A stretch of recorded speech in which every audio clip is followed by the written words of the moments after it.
Welcome to another episode of Pit Lane Parlay.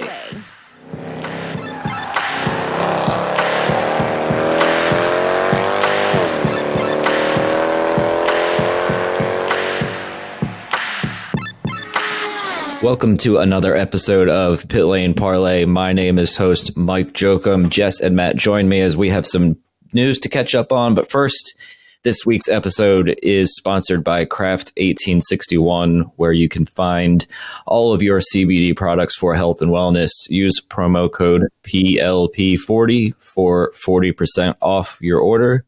And before we get to the first round of news, just wanted to also say we can now be also found on ampiremedia.com, AMPIRE media.com, with some other pretty cool sports podcasts and some guys from ESPN and USA Today. So great to expand our reach. And guys, let's dive right into it. First up on the list is Sebastien Bourdais' shocking split from Dale Coyne. Before we dive right into here, and we don't really know exactly what everything means, what was your guys' initial reaction to the news today? I think it really sucks. I think that Sebastien Bourdais is definitely one of the more talented drivers in the field. And, with his history in INDYCAR, is statistically one of the best to ever race. And it came out of nowhere. And that really kind of stinks for him and for Dale Coyne, who now has to scramble to find somebody, which I'm assuming they will. And just to not have Bourdais on the grid right now is kind of a bummer because, again, he is one of the greats to race in INDYCAR and definitely one of the most passionate drivers out there. So I feel really bad for him. I hope he lands on his feet just fine, but right now it's kind of a bit of an unknown. Yeah, I mean, it's hard to add much to that. It's a shocker for sure, and I didn't really see it coming, came out of left field, and hopefully he will get something figured out and be back. If not this year, then next year. Yeah, wow. That one, it came out of left field, and some other members of the media that I talked to were completely surprised by it as well. So when they were able to catch everybody off guard, do you guys think we will see Sebastien in INDYCAR in any capacity in 2020? Maybe. I mean, at this point, silly season is so crazy. Nothing is going to shock me, but I don't know. I think it's coming a little bit late for him to be able to get something together this quick. Man, I really hope Ganassi or something, I don't know, some sort of 4 or 5 race deal, especially St. Pete, which is his adopted hometown and a track that he's done so well at. But thinking like St. Pete, Long Beach, Indy, Road America, it's kind of a bit of an oval meister, that one. He's pretty good at Gateway and other tracks like that too. So he's not anything to be taken light of on ovals either. So yeah, I really hope it's a full season. I highly doubt it though. There's only like a handful of seats left, but I really hope in some capacity he's in the seat, but at the very least, maybe just an Indy 500 only, unless a big team steps up and finds money for him to race a part-time schedule. Yes, it's definitely going to be tough, especially with Honda withdrawing their support. We're not sure. I don't know if anybody's sure exactly what that means at this point. So it almost limits him to Chevy teams. So, I guess one of the full season rides left at this point is the Carlin seat, or maybe he's in the ride share with Max Chilton handling the ovals. Who knows?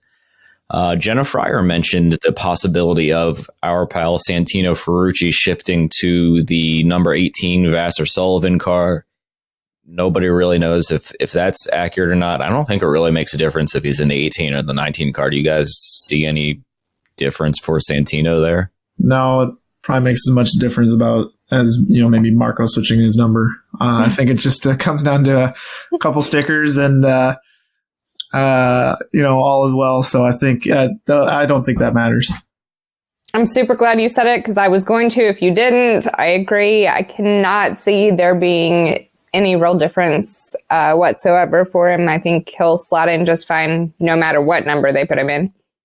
You guys are fantastic. I love you both. I have nothing to add to that one. And I'm just going to simply move on to the next little bit here. Motorsport.com mentioned our buddy James Hinchcliffe and then 2 outside possible replacements for Sebastien Bourdais in Sergio Sette Camara and Alex Palou. I think I actually got their names right this time. Is it Palou or is it? No, the country's Palau, isn't it? Is that spelled differently? Oh, so listen, I got 2 out of 3. So, well, no, that's a question. I honestly don't know. I'm not judging you. I promise. Well, we will leave that one for the fans to see if I was right or wrong. Sette Camara seems to be the one that's got some Honda backing, I believe. So, who do you guys see taking the number 18 or 19, the other Dale Coyne car at this point? And then I have a follow-up question after that. I have a feeling it's going to be one of those, who? Because I don't know. I'm not feeling confident in anybody that has been brought up yet in conversation. So I'm still waiting. I still don't think that they've got any real plan in place yet. If anybody at home is wondering when Jess says who, she's obviously referring to James Hinchcliffe. I think I nailed that one. Yeah, I mean, the other 2 are definitely kind of who's. Sette Camara, I've heard of his name. I'm pretty sure he drove for Carlin in Formula 2. And then the Palau guy, he tested with Dale Coyne, Schmidt Peterson, drawing a blank. I think it was Coyne. But whoever he tested with, he ran a time apparently that was 0.7 seconds faster than a couple other drivers that were testing the same day, same track. So whoever he tested with, whoever that was very impressed with him. So that's good. So question mark. So I guess, any of those 3, I could see anybody else kind of just coming out of nowhere and sweeping up the ride if they have the money. But, when I look at a driver nowadays, I kind of give him the Mikhail Aloshin test. I really didn't give Mikhail Aloshin 2 cents when he got his deal announced in 2014 and ended up loving the guy. So, everybody's going to get a fair chance from me, whoever gets in that seat. If it's somebody brand new, I think, I won't judge them right away until I see what they're like. And I think either way, as long as that entry's still in the series, it's technically good news, even though it's not Bourdais.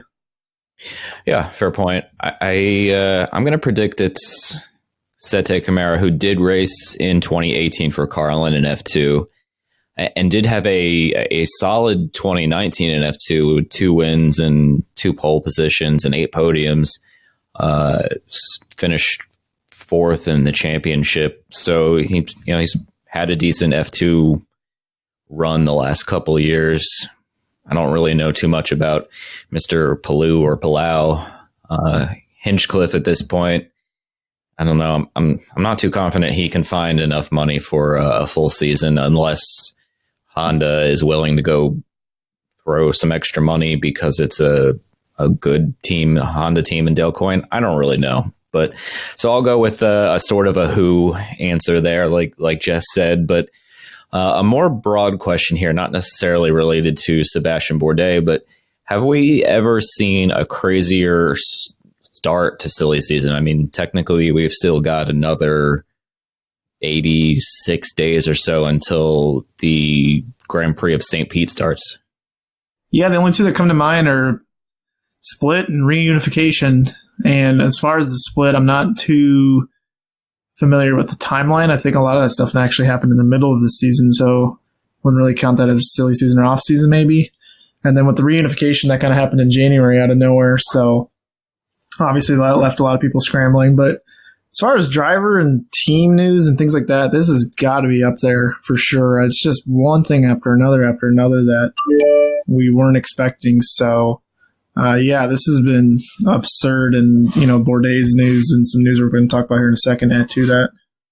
Yeah, definitely going to go with no. We've never seen anything like this. It's been kind of mind-boggling, honestly, that we have so much to talk about every week, and it's been I love it, but it's also been kind of keeping me on the edge of my seat. So it's definitely odd. Yeah, I would agree. It's a little tiring. I mean, obviously, it gives us plenty to talk about, which I'm not going to complain, even though I feel bad for the aforementioned Sebastien Bourdais and James Hinchcliffe and everything else that's gone on. But it's been quite an interesting start to the off season, and I'm sure there will be plenty more to come over the next 2 and nearly 3 months. So we will move on. All right, guys, we got another big one.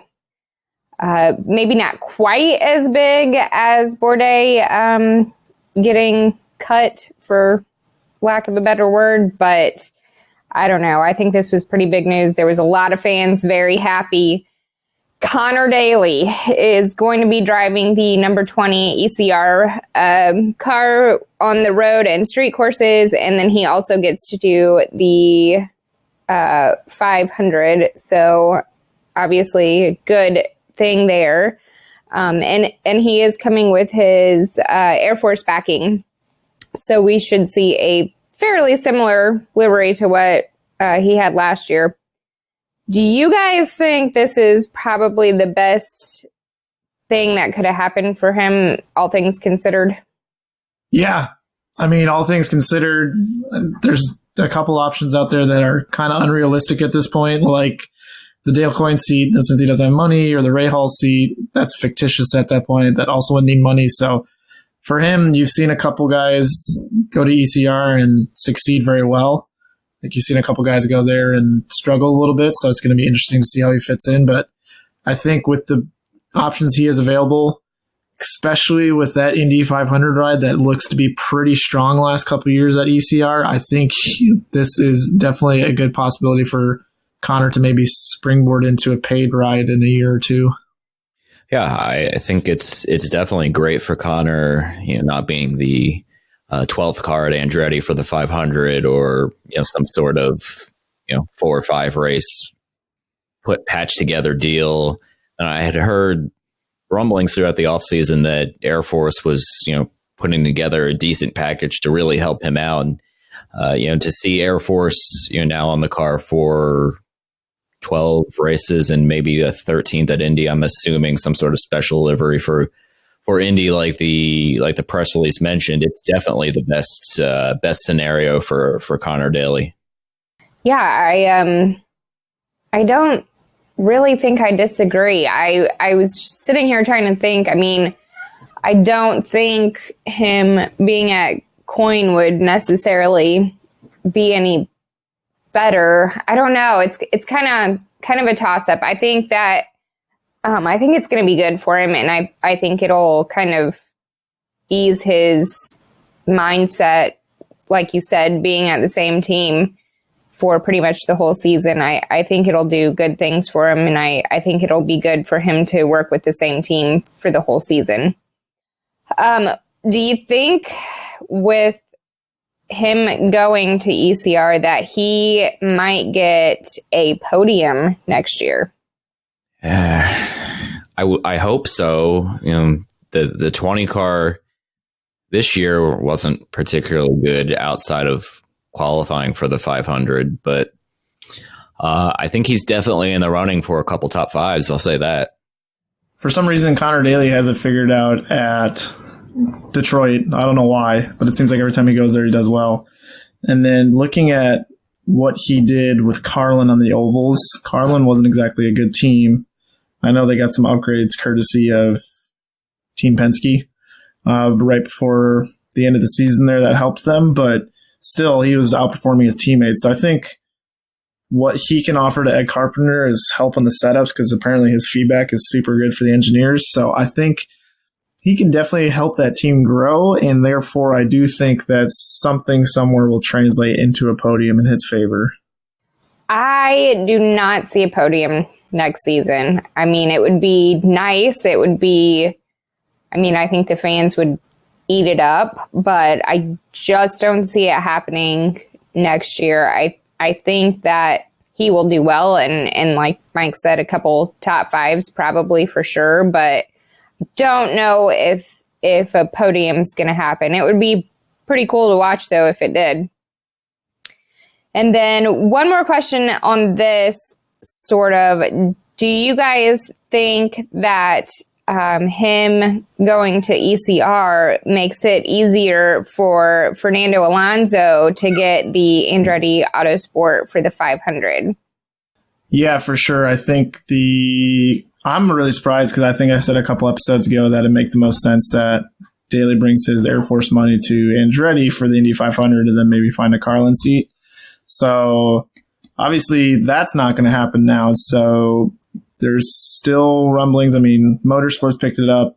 Adam Stern's picked it up that the Alonso to Andretti talks are progressing. So I think we're about a 95% chance of seeing that happen. I'm going to be bold. I think all the writing's on the wall, so I think we're going to see it happen here soon.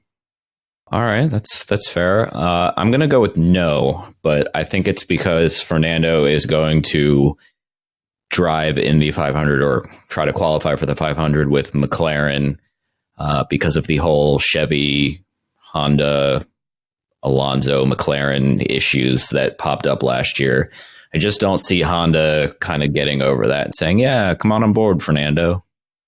I am going to have to split the difference here. I am not going to go nearly as confident as 95%. I don't necessarily know that this helps put him in that seat, but obviously they are in talks. I feel like he probably is going to go to McLaren, but for a different reason. I don't think it has anything to do with engine supplier. I am going to say it's just simply because he has had such a long relationship with them that he is going to try to stick it out one more time. But man, I think that May is going to be interesting no matter which way we spin it, no matter which seat he decides to go with. I really thought for a second there you're going to say, I bet he ends up in an Andretti, McLaren, Schmidt-Peterson Motorsport with Curb Agajanian car. There would be a lot of letters, and I don't even Sponsored have any Marco idea Andretti. what it would be called, but I will have to go through and see if we can come up with a word for all that. Okay, sounds good. On that note, let's thank some patrons, and then I'm going to stump you guys. So thank you to Colin Taylor, David Lighting, and let's round it out with Stephen A. Clark. And I'm going to jump right into Stump the Host here. So we just talked about Conor Daly, so let's keep the Conor Daly trivia coming here. Since Conor had his first Indy 500 with AJ Foyt Enterprises in 2013. He has raced for 6 other teams. Can you guys name them? Jess, go ahead. Andretti Autosport. That's 1. Carlin. That's 2. Wait, raced total or just did the 500? I'm sorry. Just raced it all. Okay. I got confused there. I confused myself. Oh, wow. I just went totally blank. Don't swear. I'm not going to. That's also not a race team. Oh, my. How did I go so blank? I don't know. Skip me. Harding. That's 3. Keep going, because I'm totally blank. Do I get to say Foyt again or no? Yeah, since he did a second stint. time there. Yeah, that's fine. Coyne. That's 5. We're missing 1 more. Schmidt-Peterson. And for extra credit, Tom Burns Racing. I was going to let that one slide, but yeah, well done. I think Matt won that one pretty easily. I truly have no idea why my brain just went totally blank on that. I mean, like, I didn't have a single thought running through my mind. So it happens. I mean, that's what happens. You know, you lost trivia last week. Your confidence is low. I went into it good, though. I went into it good, and then all of a sudden I'm like, what are we talking about? I think Jess was figuring out ways to save money at Taco Bell. Yep. Because dollar menu. I could see Mike just being one of those people who goes to Taco Bell and rack up like a $30 bill. It's happened before, yeah. What? Okay, sidetrack. What can you possibly get at Taco Bell that costs $30? Yeah, that's probably best for a Patreon episode because it was probably after a night of a few drinks, and I'll just leave it at that. Non-alcoholic, right? Only. Oh, okay. Only alcoholic. Got it. Now we got that cleared up. All right, we did get one fan question this week from Danny Vaughn on Facebook. Appreciate you listening and for submitting the question here. He says and wants to know our thoughts on how INDYCAR can start promoting and marketing races better to have a healthy, balanced schedule of ovals and road/street courses. Yeah. First off, Danny, thank you for the question and thanks for listening in every week. It's a tough question. You know, I think, you know, the social media presence could be a little bit stronger in terms of, you know, different activation on social media, whether it be on Twitter or, you know, maybe some more, you know, the old races they show, but maybe show, you know, more recent ones when hey, you know, we're going back to Portland this year, rewatch last year's race. I don't know, something along those lines. But I don't know, I guess my kind of boring answer is INDYCAR could start promoting and marketing better using a stronger social media presence overall. I am going to go a little bit different direction with this question. He wants to know about the healthy balance of ovals and road and street courses. Frankly, I think right now for the climate that we are in, it is a healthy balance. Unfortunately, I don't think we're ever going to see it be all ovals, you know, I guess not all ovals, but more ovals and less road or street courses. I think that, frankly, right now, it's a good balance. And it has a lot to do with, you know, the markets that INDYCAR does go to. So I think that your social media thing is a good idea. I also think that TV deals in other countries is a good idea, but I don't think that it's going to bring ovals back, if that's what you're talking about, Danny. Yeah, I think that's a pretty good answer. I think right now the balance is pretty good. I did write a piece about street courses and how I think they're going to become extinct. And that was on the website a month or two ago.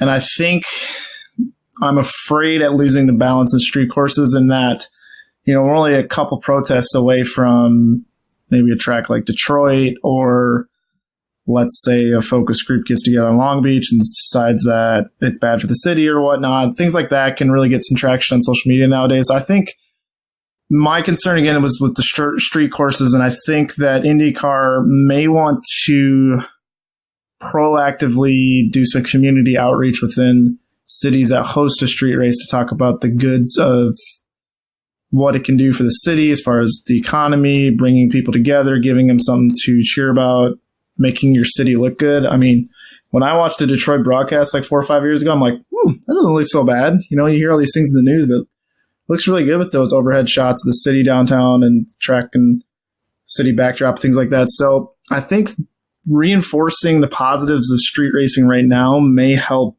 5-10 years down the road, and even may help attract a new suitor in the future. So I think, but like Jess said, I do think the balance is actually pretty good right now. Yeah. One more thing to add before we move on there. I think another thing that INDYCAR could do in general, whether it be to, you know, promote an oval or promote ovals, or, you know, the schedule in general, is, you know, something like, you know, maybe utilizing the Sirius XM channel that they have, even if it's just, you know, rebroadcasting races or something along those lines, that that channel pretty much sits vacant unless there's a live race going on. So, you know, something, you know, that could reach a broader audience that's maybe just scrolling through the radio. So again, thank you, Danny, for the great question. We will jump right into Jess's Joker Lap.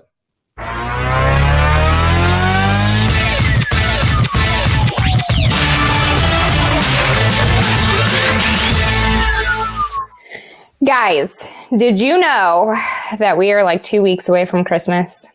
I did. Are you sure you got the date right? Yep, I do. It's weird. I know it seems like it crept up real fast this year, but you guys are going to be team owners, okay? Mm-hmm. And you are going to want to promote the holiday spirit for your team. So you are going to have some sort of outside of work gathering of sorts for a Christmas party, holiday party. We'll call it holiday party. That way everybody's included. So holiday party, you guys are hosting. What are you doing for it? I have a good one here. No. So we are Team Carlin, or one of the teams that's based somewhere warm. We are going to have a slip and slide that the water, instead of it being water, it is some sort of adult beverage of the team's choosing.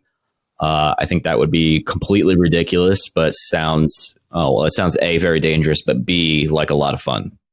Have you ever spilt beer on yourself or any adult beverage ever? Many times. That I would never in a million years. I would see that and walk straight. Well, I might have a swig real quick and then I would walk straight out the door. I don't know if I would want to slide in beer. And based on Jess's reaction, I'm not sure she would want to either. Yeah, probably not. Oh, gosh. What is better than some sort of alcoholic beverage slip and slide?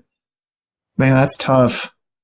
I mean, my boring answer is just going to be 1911 grill.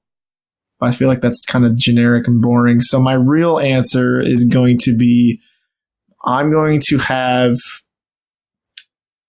what's their name, Mike? Who did I see at Detroit? Stone Pilots?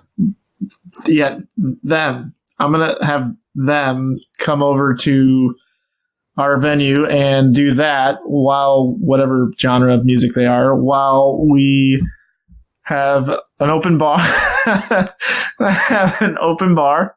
and all the craft singles you can eat. Of course, you would have to have craft singles. And I also have temple stone things. Temple stone things. Whatever that band is.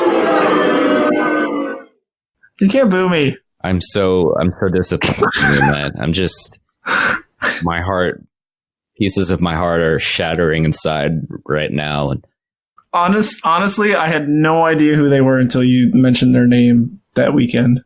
It's because you're a baby. I know. I'm sorry. So I'm going to take part of a lead off of Mike and say that it's got to be somebody based where it's warm. But I'm going to do a boat party, tie your boats together and have a party out. I don't know, ocean or lake or whatever. That sounds like a good time. Especially if it's still nice and warm and sunny and everybody gets just some R&R time. I'm going to hire Marco Andretti to be my, party planner, because he'll just invite all of his famous friends, and then therefore it'll be cool. There you go. My tire changer will just be taking a selfie with Ludacris. How cool is that? They're going to be besties. Right. And then they can listen to pilots play some music. And you know what? I have nothing else to say. Move on to your super duper secret host question. I am so, you are my pitfall for the week. Oh man, I wish you could see Mike's face right now. He's so disappointed in me. It's the most disappointed I've ever seen him. I've seen Mike Jokum at the track watch people just spin out in front of him, and he's just whatever. But this apparently is just baffling. All right. Anyways, feel free to give me crap about this on social media because I am not very musically savvy. It's totally okay. I own it. But my super duper secret host question for you guys, which again, for those at home, they have no idea what I'm about to ask them. It's going to be based on some news that came out last couple weeks.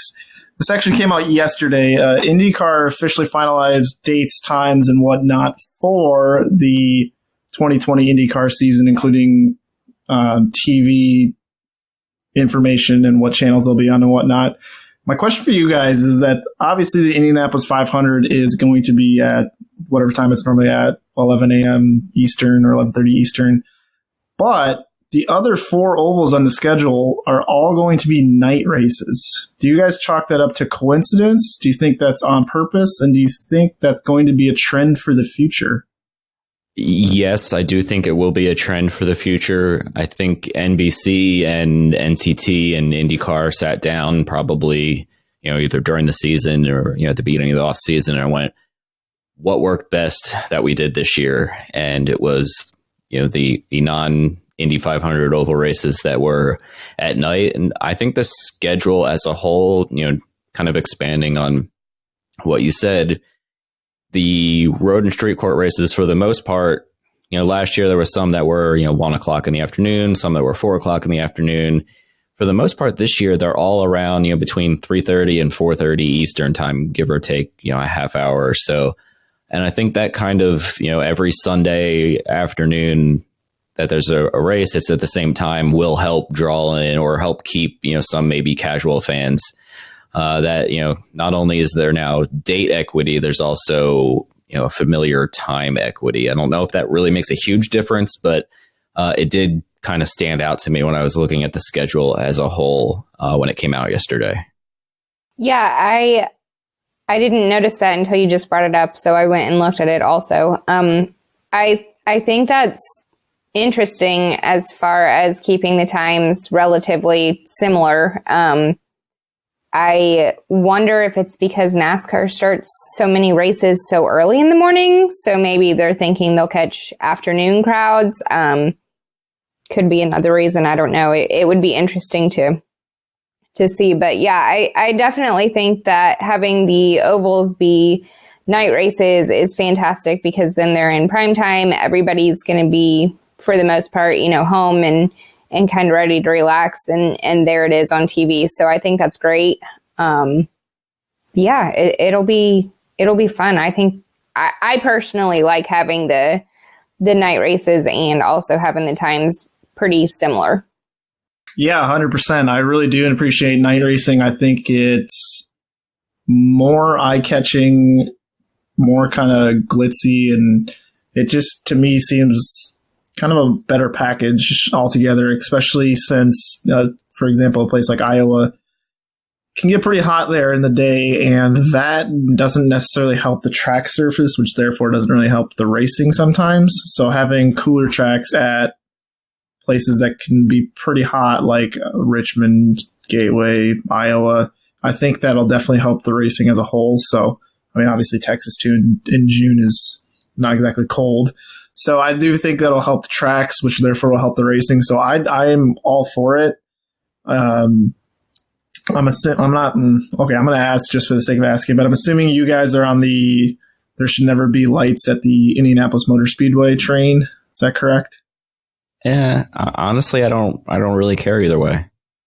Yeah, I mean, I don't want the 500 to be a night race, but right. As far as just at the Speedway, I mean, I think it would be an interesting concept. I don't know, and I've kind of talked about this before, I don't know that it would work, being that it is in Indianapolis proper. It's not like out in the middle of nowhere like some of these tracks are. So there would be a lot more hoops to jump through. But as far as the actual 500 goes, no, I don't want lights.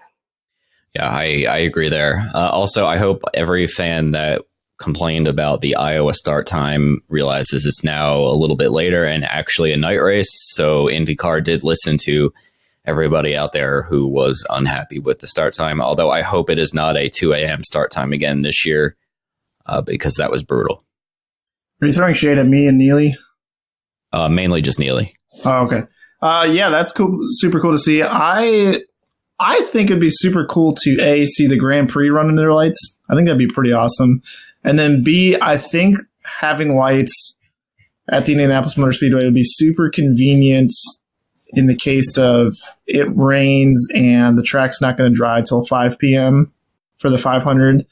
I think it's a lot to kind of coordinate to get everybody to kind of show back up on Monday and things like that, and it can just make a headache for everybody. So adding the ability to have lights in case of rain, I think offers a lot more flexibility for Indianapolis and IndyCar. So it's something that I think they should look at, but I don't think it should be utilized unless it was for an extreme circumstance like rain. But it's just something, I know it's been debated in the past. I know a lot of the traditionalists hate the idea, but I definitely think it's worth a debate for people out there. Yeah, very well said. And, curious to see what everybody else thinks. So chime in with your thoughts on social media. So with that, we will dive into the pitfalls momentarily. Again, they're brought to you by our friends at gripmat.com, the world's first flexible non-slip tool mat that will make for a great holiday gift. Use promo code PLP10 on their website for 10% off.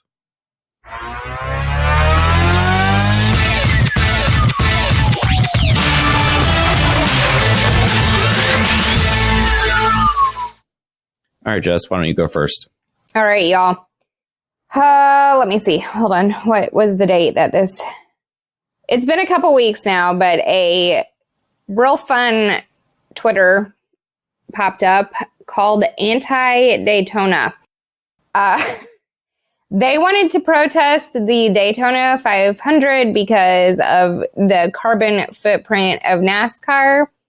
And specifically, their tweet said, the plan of action is to storm the track after the first stage is completed, climb the catch fence, and get on the track if possible. NASCAR has a large carbon footprint that needs to be stopped. Well, since that, and they kept going on and on and on, of course, Anti-Daytona handle is now protesting the protest of the Daytona 500 because the original Anti-Daytona turned into Green Team Racing, and they have been suspended by Twitter. So basically, this is just a hot mess, disaster, dumpster fire situation. But I mean, if people really think they're going to be able to get onto the track at Daytona to protest during the race, they are nuts. And I kind of want to meet them in person because I bet it would be fun to talk to them. I'm kind of considering going to the race just to see if it might happen, but also the look of confusion and on my face is probably greater than when Matt told me he didn't know who the Stone Temple Pilots were. So congrats, Matt. That is the one thing that has topped your disappointment for the week, is the strangeness of this boycott thing. Can I be relegated to a 2-day pitfall now instead of a 1 week? Oh, no, you're getting like a 3-week pitfall still. Well, how did I just go up? I just got less disappointing. Yeah, it was at a month. Oh, okay. Didn't some drunk guy 2 or so years ago just hop on the catch fence, sit up there and just watch the race with his beer?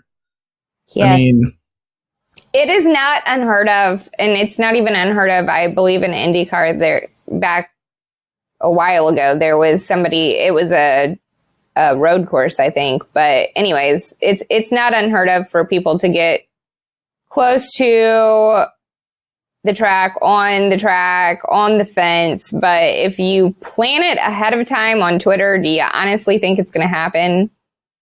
I mean, I guess I don't know too much about it, but what was it, the Princeton Harvard or Princeton Yale game where the activists kind of stormed the field and sat out in the middle of the field during the third quarter? I think they announced that on social media too, and it actually kind of worked. So I don't know. I guess if you get enough people, but... Right. Then it's also probably easier to get on a football field than a live racetrack. So yeah, probably. Because who wants to really run out in front of race cars? Yeah. But, just... I guess it's something to keep our eyes on. Maybe. Well, maybe not, because it looks like they've been suspended, so... Yeah, it's been a rough week in that department, am I right? Yes, it has. On that note, hey, Mike, I think you're up. Yeah, I will go next here.